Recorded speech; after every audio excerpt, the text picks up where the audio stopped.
Right. You ready? Okay, this is a special large metal cutting machine repairman, independently contracted, works out of 3 different cities it looks like, Austin, San Antonio, and Houston. This repairman is trying to figure out how many, what is it? Oh, to try to put the schedule together. Figure out where they're going to be the next day, the day after, the day after. So, they said, this person said, I'm going to look back at where I was. How far did they go back? Does it say? Like a ways of that. And count.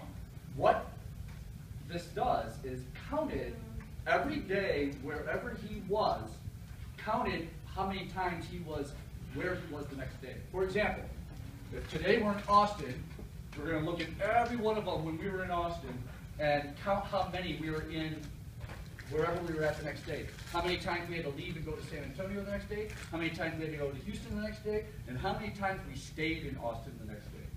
Then we went back through our history and said, now when we were in San Antonio, what happened? Looked all the way through all of them when we're sitting in San Antonio, and how many times did we have to go to Houston the next day, how many times did we go to Austin the next day, how many times did we stay in San Antonio, and then same with Houston. And after counting all that, and that is where you can come up with probabilities. And this is true in business. You go back and look at the past, how many times of this, how many times of that, and that's where you can get your probabilities to use in simulation. Kind of saying, okay, is there everything kind of the way it has been in the past, or has there been an economical change, an economy change, that would dictate a certain direction that the past is not telling you? You got to use your judgment a little bit on that. But anyway, you go back, you count things, and said, out of all these I've counted, when I was in Houston, 60% of the time the next day I would go to Austin. 15% to San Antonio, 25%. Counted all of them, divided by the total days that we looked at where he was in Austin, and came up with those percentages. And they should always add up to 100%, because it's got to be somewhere the next day. San Antonio, looked at all the places the next day, and counted them, divided by the total counted, and came up with these percentages. Add up to 100%. Obviously, when we're in San Antonio, most of the time we're there again the next day. Houston, same thing. When we're in Houston, looks, I see a trend here. When whatever city we're in, there's a large chance we're there again the next day. But what you're looking at, though, first of all, I guess I should ask you, are we looking at something we would use uniform, normal, or known probabilities for? No, I really expected a response there. That's why I'm so shocked right now. Known probabilities. It's pretty obvious, right? You're literally given the probabilities. But the deal is, this is the first time you saw more than just one set of probabilities add up to 100%. You see 3 sets, which means you have to come up with 3 maps. I just want to do one of them right off the top of our head before you go to the next slide to make sure this is review. Map is review. So I'm going to start at 0. We're going to do Austin. Okay? And I'm going to start at 0, and I want to know what my next number would be here if I were mapping Austin to Austin. 0.1. Wait, what is it, 0.1? You could say 60 or 0.6, I accept it, because that's how I look at it. I start going 0 to 60, and then when I'm ready to put it in Excel, I'll just move the decimal over 2 places and note it's 0 to 0.6. So 0 to 60, or 0.0 to 0.6. Then I'm going to start at 60. By the way, this means we're going from Austin to Austin. This next one's going to mean we're going from Austin to San Antonio, so 60 to what? 45. What? Oh, yeah, not 45. 75? 75. You got to add 15 to 60, right? Because I'm going across. And now the last one, we're going to be in Houston the next day. I'll start at 75. This will be what? 100, or 0.75 to 1.0, 0.60 to 0.75. There it is. We're in Austin today. Excel just picked the round number 0.66 or 66. Where are we at tomorrow? San Antonio. 66 landed right here. All right? Now, and then we would use San Antonio. Wherever we're at today, you're then given a random number, and you've got to figure out where we're at tomorrow, for example. That may be an easy question that might be on the quiz. So your 3 maps, when you're given probabilities, look like this. Now you're looking at the map. Now we're in San Antonio. Excel comes up with 0.92. Or 92. Where are we at now tomorrow?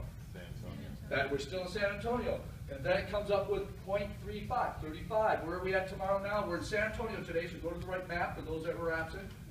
35 puts us where? Look at San Antonio's map. Here's San Antonio's map. 35 lands between these two numbers, or 0.35 between 0.2 and 0.95. So we're in San Antonio again. We're still in San Antonio, and now the random number came up 0.13. Where are we at tomorrow? Austin. Because you go to this one where we're at today, 0.13 lands here. We're now in Austin. We jump to the Austin map, and we keep going. You're going to be given like 10 random numbers, and you're going to have to tell where each one will land you, and to show that you know which map to go to figure out where you're at the next day based on where you're at now. Everybody get that? Seems easy? Good, because we got to get to the hard stuff. Blah, blah, blah. There's the random numbers. It says start in Houston. So you would start in Houston. The first one's a 93. You'd go, where's Houston? 93 lands at the bottom there, would be in Houston again. It goes on, and you end up at the end of 16 random numbers. We're in San Antonio again. This will show that you know which map to look at, where the number lands, what city you're in. Pretty easy. Okay. Blah, blah, blah. Oh, what was that? Different random numbers, or we're starting in a different city? We're starting in Austin. All right. Blah, blah, blah. Blah, blah. You know what's crazy is, the point this is trying to make right here, is that the past ended up predicting the future pretty good, because we looked at the past and put, like, when we were in Houston, we put something like 60 or 70% that we would, no, that's not true. We had most of them in Houston. Forget what I just said. Excel, right, blah, blah, blah. By the way, let's pretend we're going to, wow, you ready for this? This is where it gets harder. We're going to pretend as if we're writing the cell location for the 4 known probabilities, the formula to simulate where we're at, depending on where we're at today. So, for example, let's call this B10, cell B10, whoops, B10, right here, so B10. Right here is going to be, let's say, telling us where we're at today. And right now it says AUS, right there. Now, we're way down here, and let's say B, let me put it over here, B23. Okay, B23 now equals, what I want you to do is help me come up with the equation that you would use when you're given probabilities, and we're going to use cell locations to go up to the correct map and determine where we're at tomorrow. You're going to tell Excel, pick a random number, match it to the correct map, and bring back where we're at tomorrow. Are you ready? Those who were here last week should be able to get me started. Equals what formula? VLOOKUP. VLOOKUP. Right? Next, parenthesis, what's the first thing in the VLOOKUP? Random. R, A, N, D, no spaces, parenthesis, parenthesis, comma. This is telling Excel, you pick a random number. It's going to be between 0 and 1, 0.53, 0.76, blah, blah, blah. Between 0 and 1. Next, Excel needs to know what? Where the upper left corner is of the map. But the only thing we haven't done here is we would have an if statement, which we're going to talk about in a minute. We're just doing the VLOOKUP right now. Let's, where did I say it was at today? Austin. So this VLOOKUP is where's the left-hand corner for Austin's map that we would put the cell location right here. A6, is that what you said? It is A6. Now, tell me how to write this. A and then 6? Very good, thank you. $A. That means when we copy and paste this to the 99 cells below it, we always, if Austin is the map we're looking for, we always want to go to A6, colon, through C, $C, $what? Is it C? Not. No. It's C. It's got to know what to bring back. It's got to know what city you're going to be in tomorrow, so it's got to be C. There's 3 columns on most maps. There's different ways of doing these maps. In most maps that you'll have in this class, there's 3 columns. One of them has the lower range of the number, one has the upper, and another column has what information you want brought back. So in this case, It's going to be C, I forgot, 8. It's got to be the bottom right-hand corner of the third column of information that belongs to the map that you want Excel to look for. I already forgot. Is it 8? Yes. Thank you. $ C, $8, comma. What? Don't tell me what goes here. Tell me what is the meaning of whatever goes here. Anybody remember? Yes, say it again. You said that. Number. Nick. Yeah. Column number. Yeah, it's a column number of what though? What is it we're telling Excel when we put a column number there? Jim, say it again. Information we want back. It telling Excel which column. It knows it's 3 columns. Which column has the information you want Excel to bring back and put there once it realizes where the random number lands. In this case, here's column 1, column 2, column 3. Now, you won't have it in this class, but there is some where these are in the first column, the lower random number, the upper random numbers here, the number that would be a 1. But these are in the third column, so we're putting a 3 here, and for this class, you'll find that they're almost going to always be in the third column, okay? There it is. Now, what would be different if we were writing this exact equation for San Antonio? Would this be different? Lookup, V lookup? No. No. What about this RAND parentheses parentheses? No. No. What about A6? Yes. What would it be? What is it, D6? Yes.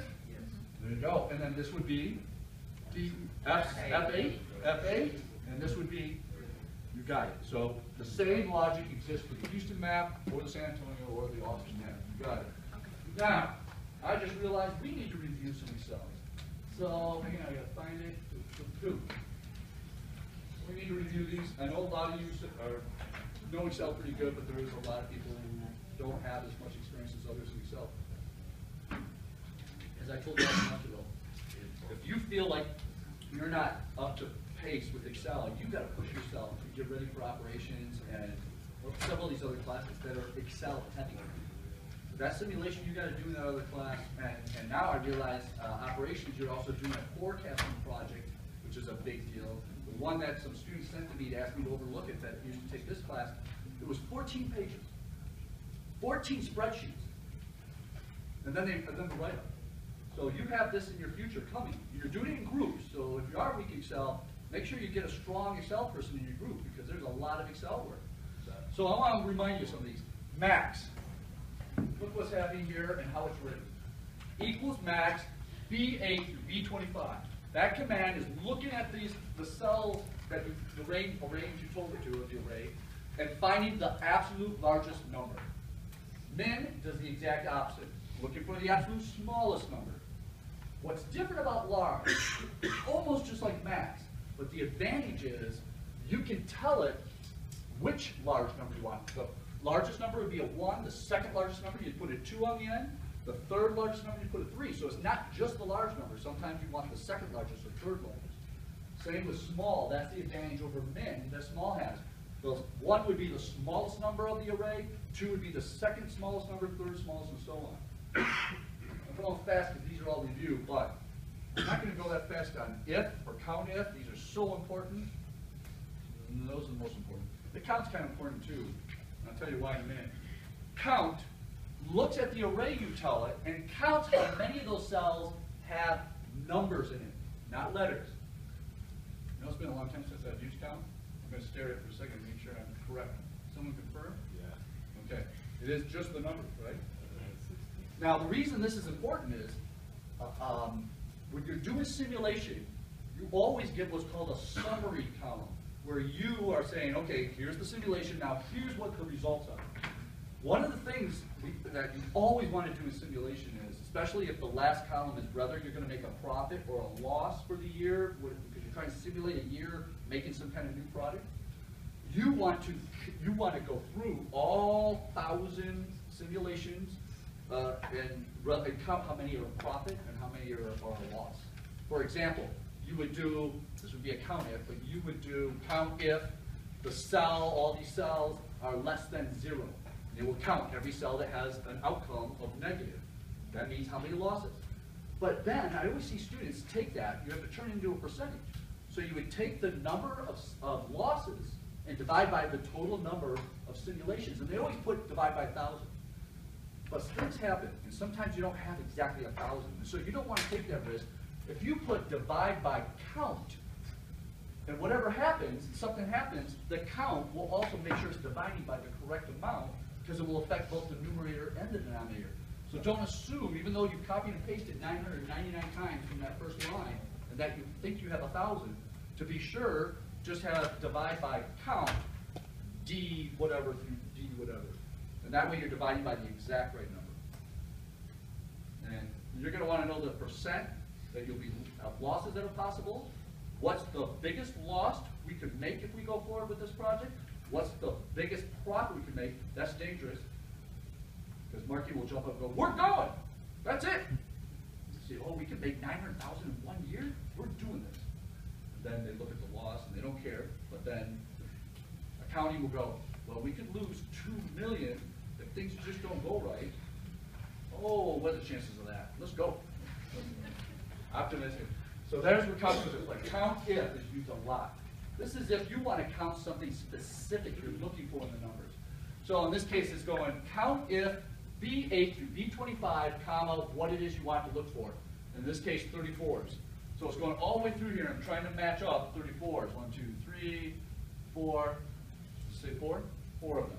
Here's another example. It's looking specifically for any number less than 34 or equal. Less than equal to 34. So in this case, 7, counted all the 34s plus this 65, 65. No, that's not less than. What am I thinking? 1, 23, and there's one more somewhere. So you have all kinds of things. You can have it count a word, put in the quotes a word. It doesn't know it's a word. It looks at the spelling. So you got to make sure and use uppercase or lowercase, just whatever it is you're looking for, and it will match it up and count them. I could count how many are just AB, for example. Let's make this AB right now. It should bring back 1, correct? Not all of them. Here we go. Okay, so you can use words, you can use numbers. It's very useful. In simulation, there's all kinds of different reasons why you'd want to count it. Mean, that same example I told you, where it's looking at all the last column and it's either a profit or a loss if we go forward. You want to know what the mean profit or loss is by adding all of them. And to take a step farther, sometimes in real life you want to get rid of the largest profit, get rid of the largest loss, then find the mean. Sometimes you have these ones that are just kind of out there. The perfect storm, for example, is what I call it. That biggest loss means your random cost of labor was the absolute highest it could be. Your random cost of parts was the absolute highest it could be. Your random, whatever else is random that are cost-oriented. The perfect storms where randomness makes them the most they could possibly be, which then turns into, oh, your random demand is as low as it could possibly be. The combination of revenue being as low as possible and your cost being as high, the perfect storm, that's what generates the absolute biggest loss that you could foresee if that happens. And it could happen. The chances of a perfect storm are like 1%, maybe, depending on everything, but it could happen. All right, here's where everybody starts to go, oh, I don't understand this if statement, but you've got to. This is the most important statement in all the simulation. So many equations start with if. It allows you to use Excel, kind of like you're programming it almost, to ask a question. If B8, find B8, 33. If B8 is less than 50, so you're asking a question, it could be less than equal, could be greater than, could be equal, I don't even know the rest of it. But you're asking a question to start with, then comma. After that first comma, you're telling Excel, if it's true, if whatever it is I'm asking is true, here's what I want you to do. Comma. If what I'm asking you false, then after the other comma, this is what I want you to do. So here it says, if B8 is less than 50, it is, comma, it's going to do what this is. Count from B8 to B25 how many ABs there are. We did that. And it comes back with a 1 because that was true. If this was not less than 50 and it was false, it'd jump over here and put the word no there. Let's check it and make sure. I forgot what it's comparing to. 50? So I'm going to go 51. There it is. No. So useful. And that's what you would do in this example right here. When we get back to the PowerPoint, you have to start with an if statement that says, if wherever you're at today, whether you're in Houston, San Antonio, or Austin, it's got to look where you're at today. Then after the if it's true, you're going to to say if this cell is Houston. If it's true, you're doing a VLOOKUP for Houston's, where the Houston one is, the map. If it's not true, comma, you're doing another if statement. If where we're at today, wherever that cell location is Austin, comma, you're doing the VLOOKUP for Austin, comma. Okay, if it's not in, what did I say the first city was, Houston, and if it's not in Austin, you're now doing the VLOOKUP for San Antonio. By what? Because if it's not in those two, it's got to be, we got to be today in San Antonio. So that's what that if statement looks like. And I want to show you on the PowerPoint. A lot of people freak out at first when they see this, but that's the advantages of an if statement. You use it just like this. If A13, so A13 is where we're at today.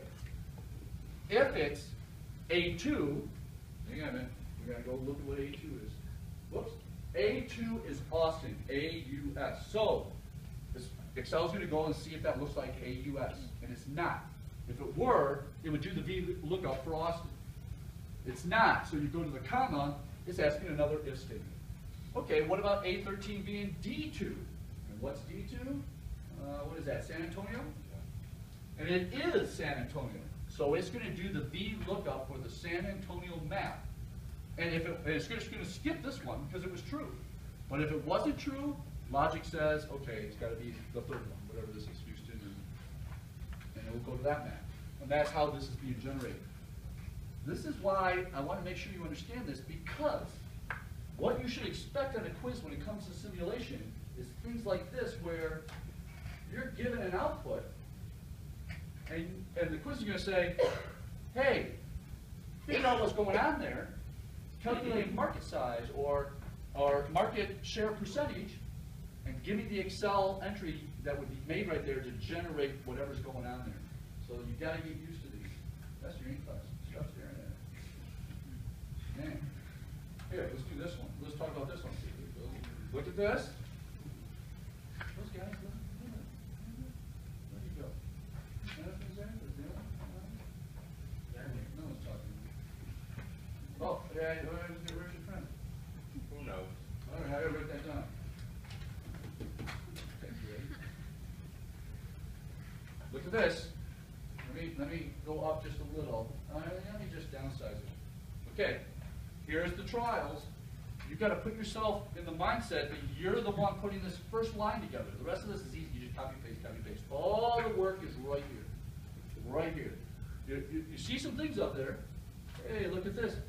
What kind of simulation is this kind of representing, do you think, out of those three? Known probabilities. What about this one? Normal. What about this one? And then you got to say, okay, where is this labor being used down here? Labor. So you've got to imagine what entry is made there that would utilize this. Well, look at this one. Cost, for parts cost. What would be entered there to utilize that? And then right here, demand. What would be entered there to utilize that? You get it? That's what you got to get to. You're ready for this final. It's exactly that. So, which one is it you guys would find hardest? What would be written there, there, or there? So this would be D, B, C, or D? A. One. Hey, but what is this right here? This is A21 plus 1. This is A22 plus 1. This is A22 plus 1, or A23 plus 1, and so on and so on. You don't write these numbers in. You write a 1 here. The rest are formulas. The previous cell plus 1, previous cell plus 1. Now, pick one of these. You guys don't waste any more time. A, B, C, or D? C. C. You ready? Parts. I look up here, I analyze this, I see parts, and this is too much of a hint. You shouldn't expect it. I see parts, maybe. It's uniform, it says. All I see is the smallest value and largest value. You don't need the word uniform here because uniform would only be giving you the smallest value and largest value. You don't need normal here because you know it's normal if you're being given the mean and standard deviation. It's the only one that does this, the only one that does this. And you don't need, it doesn't even say map. You don't need to know if this is known probabilities because any map you ever see, you know it has to do with known probabilities. There'd be no reason to map it. So, parts, it's uniform. I jump to my uniform formula, which you learned last week. And now I'm going to use only cell locations to do what I think is going on there in C21. C21 equals. Now I could do the largest. I could use, there's a command called in between. I don't like this one, but a lot of students use it instead of uniform because it will pick any number between the range you tell it, and every number in between has an equal chance, but most of the time that command will only bring back, let's say between 1 and 6, it will only bring back a 2 or a 6 or a 3. It never brings back, like most of the time it won't bring back 3.255. There's all those other numbers between there it won't bring back. So I like using the traditional formula, largest or the smallest plus or the largest minus, whichever way you want to do it. I'm going to use the smallest, cell location. ZE8, the Siri. E. Now, dollar sign or no dollar sign? No dollar sign, because you always want it to go up to these two cells. For every, what is this part? Every one of these all the way down, it's got to go to these two cells. When you copy and paste, you don't want E to change, and you don't want, now I'm doing small number, 8 to change. So this says $E, $8, plus, because that's the small number, it would be minus if this is the large one, plus, I'm going down here so they can see over here, RAND, parenthesis.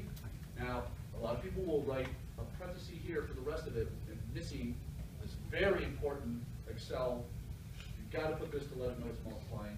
Then parentheses, largest minus the smallest, E9, $E, $9, minus, I'm losing room, but I'll say it out loud, help say it again, 8, thank you, equals E8 plus random times the spread between them, the difference between the largest and smallest.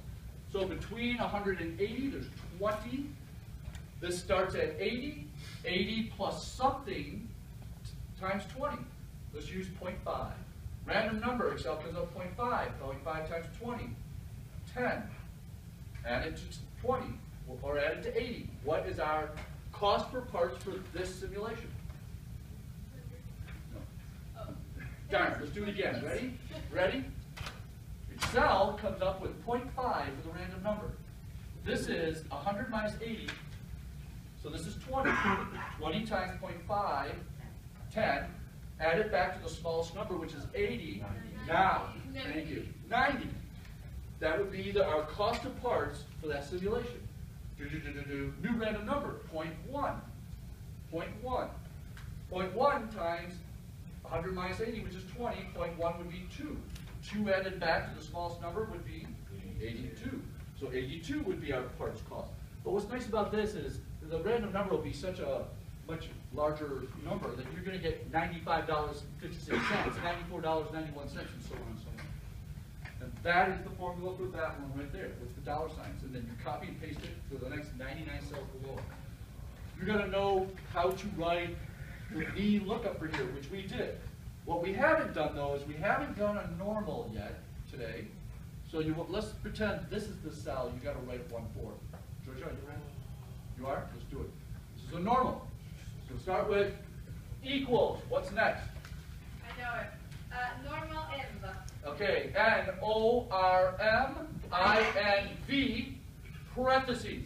Random, RAND. RAND, parentheses, no space, comma.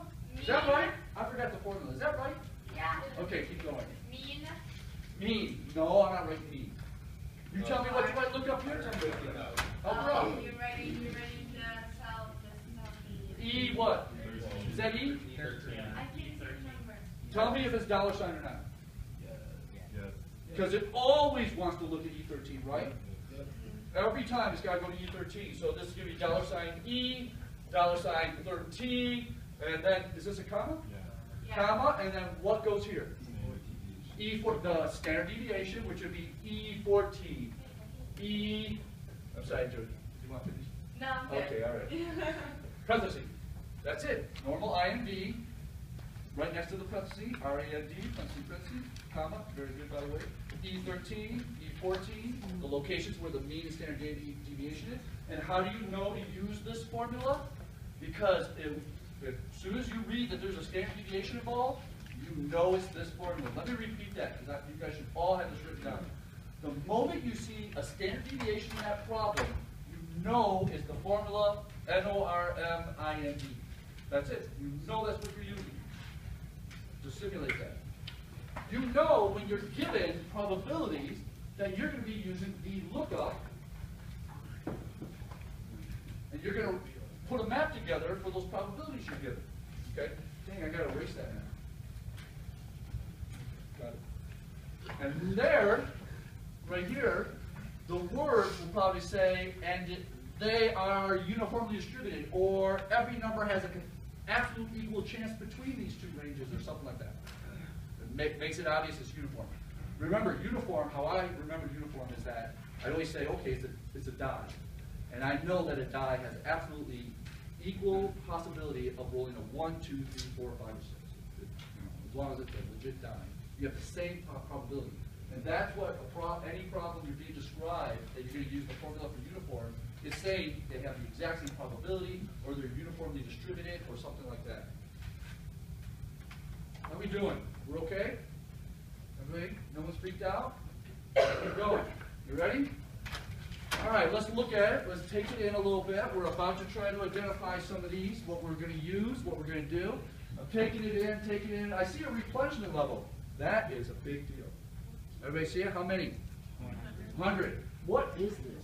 It's our inventory of something. And we have this replenishment level. Cost was this gross profit per unit. So obviously we're probably selling some units or something to get this gross profit. Holding cost per unit. So we got this. If we have some that we got to save to the next simulation, we're going to have a cost involved. So either it looks like we have to sell all 100, or if we sell less than 100, we have a holding cost. But it looks like, let's keep analyzing this, what if we sell more than 100? What happens? Yeah, exactly. Corey, look at this. We sold more than 100 here. Look what happens. How many did we end up selling?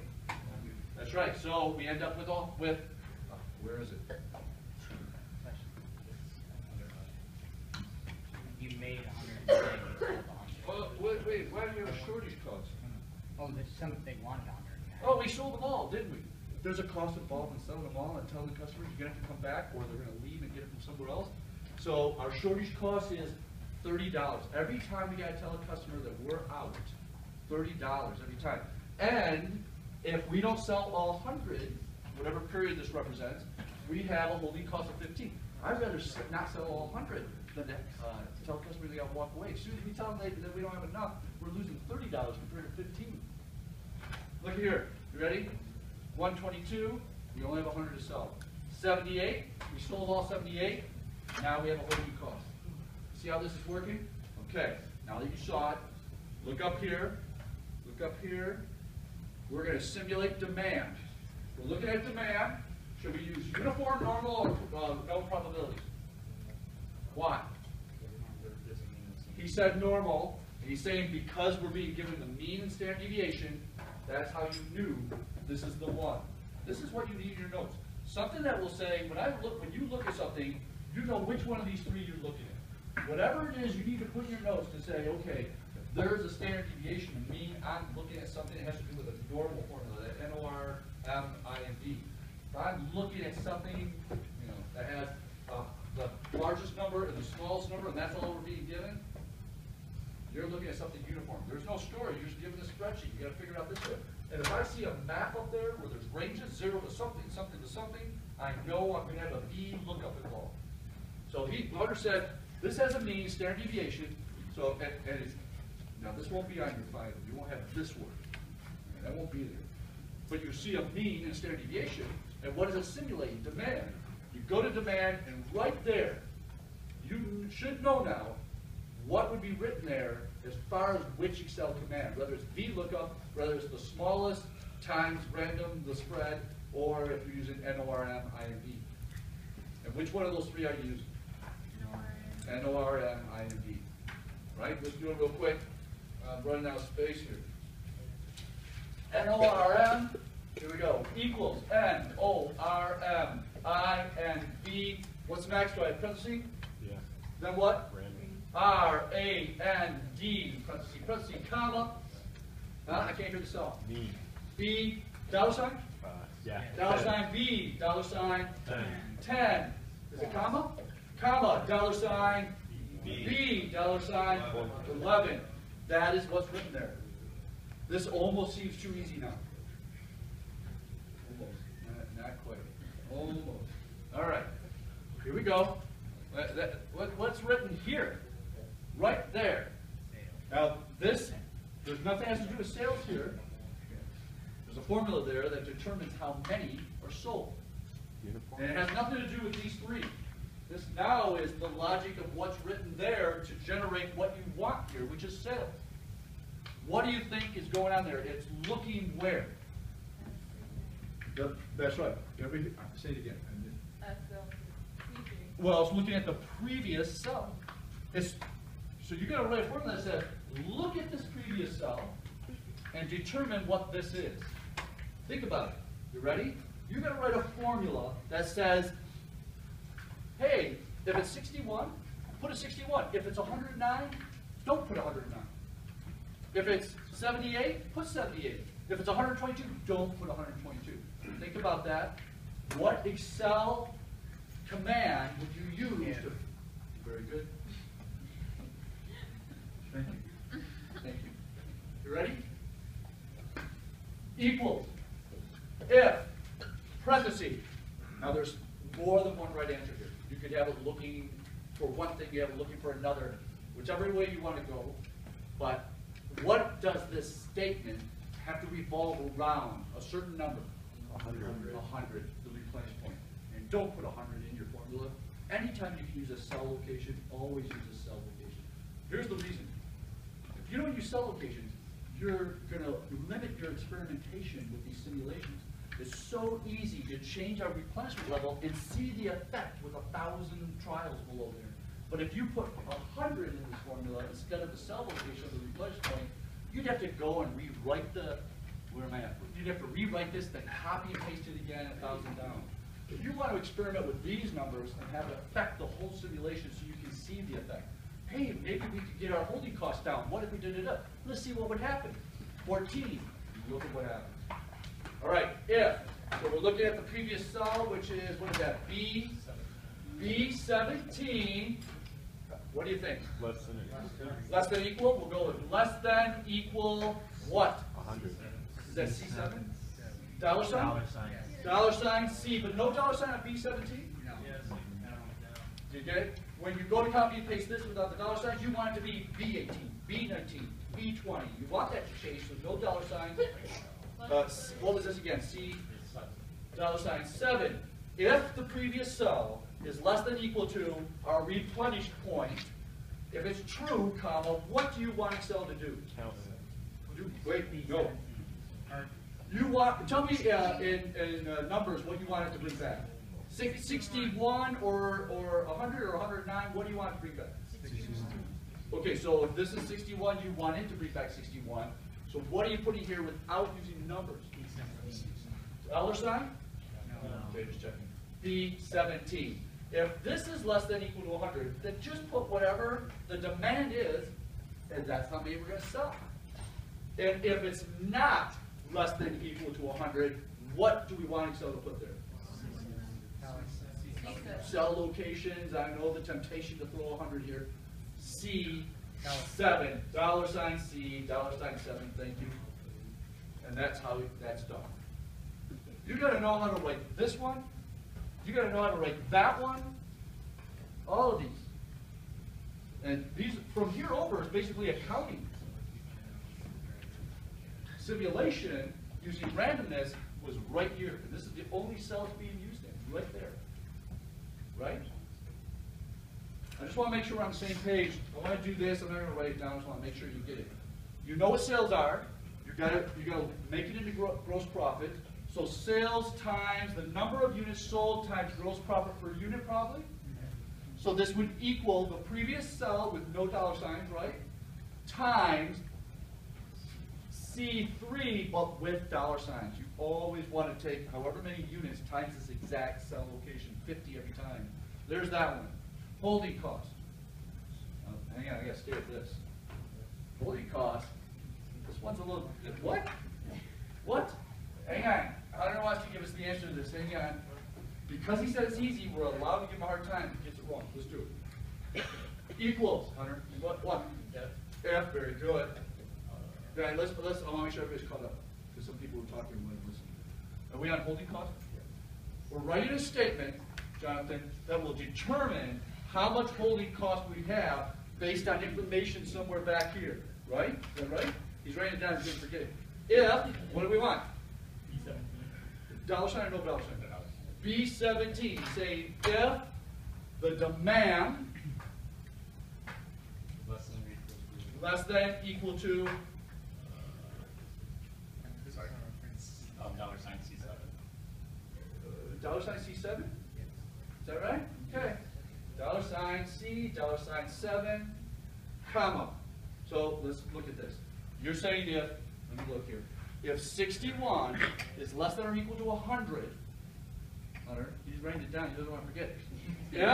If 61 is less than or equal to 100, and it is, does that mean there's a holding cost? Yes or no? Yes, because we didn't sell them all. We got to hold them now. Actually, shouldn't it only be less than? It shouldn't be equal. Because if you sell exactly 100, there is no holding cost.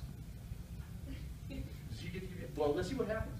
What would happen though? It depends. If it's multiplying, if there's some subtraction involved or something like that, this still could end up being correct, even with the equal. Hang on. Let's see if he's able to correct this. He's writing notes. He wants to make sure. Here we go. We'll wait. That's time's up.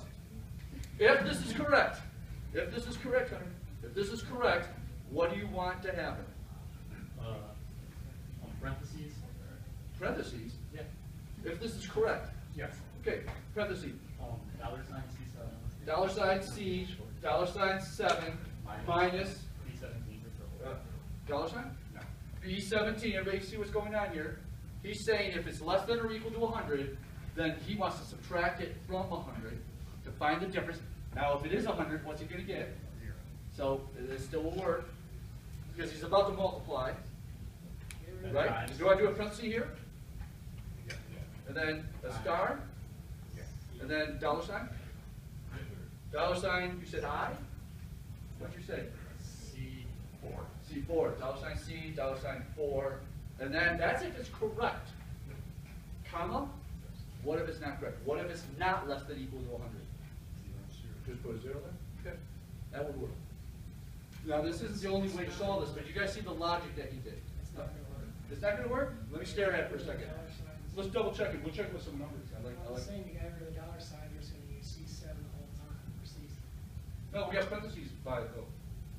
So order of operations would first subtract then multiply.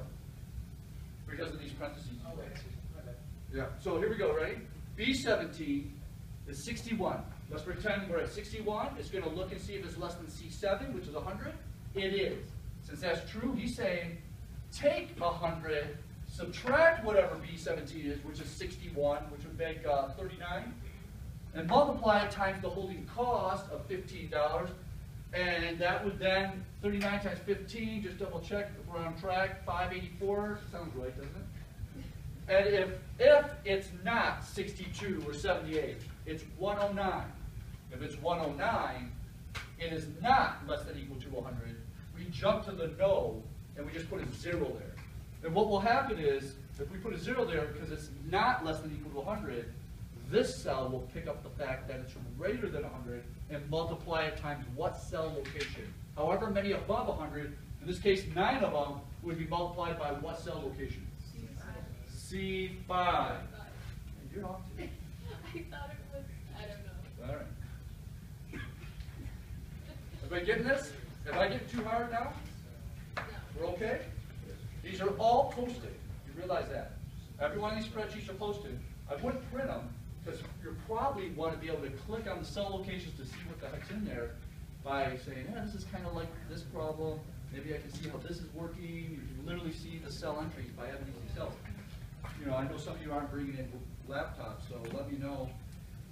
We could bring in the cart laptop, and you'd have to get it all set up with all these spreadsheets open and turn off the internet. Then just let me know if that's a good idea or not before the final. All right, where are we going? We did all our things. You want to see what happens when we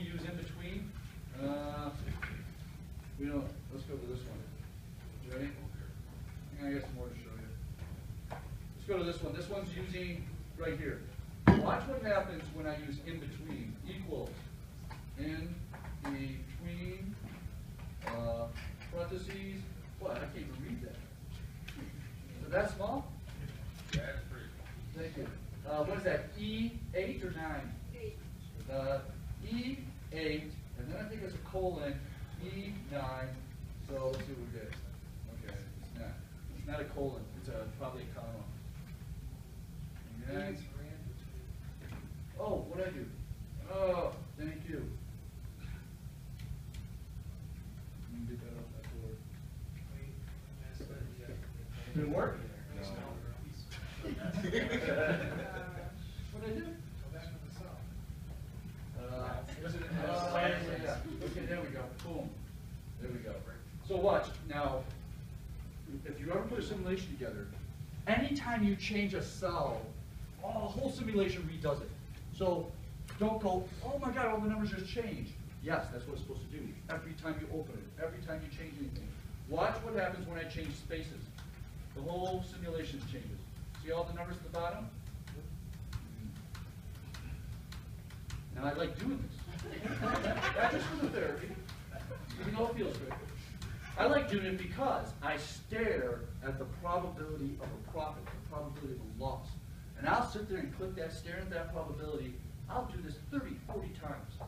And I'll say, man, I saw a 20% once.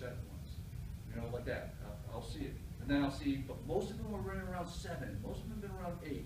I'll look, I'll visually say, this simulation is trying to tell me there's about a 7 or 8% of a loss, but I saw a 20 once.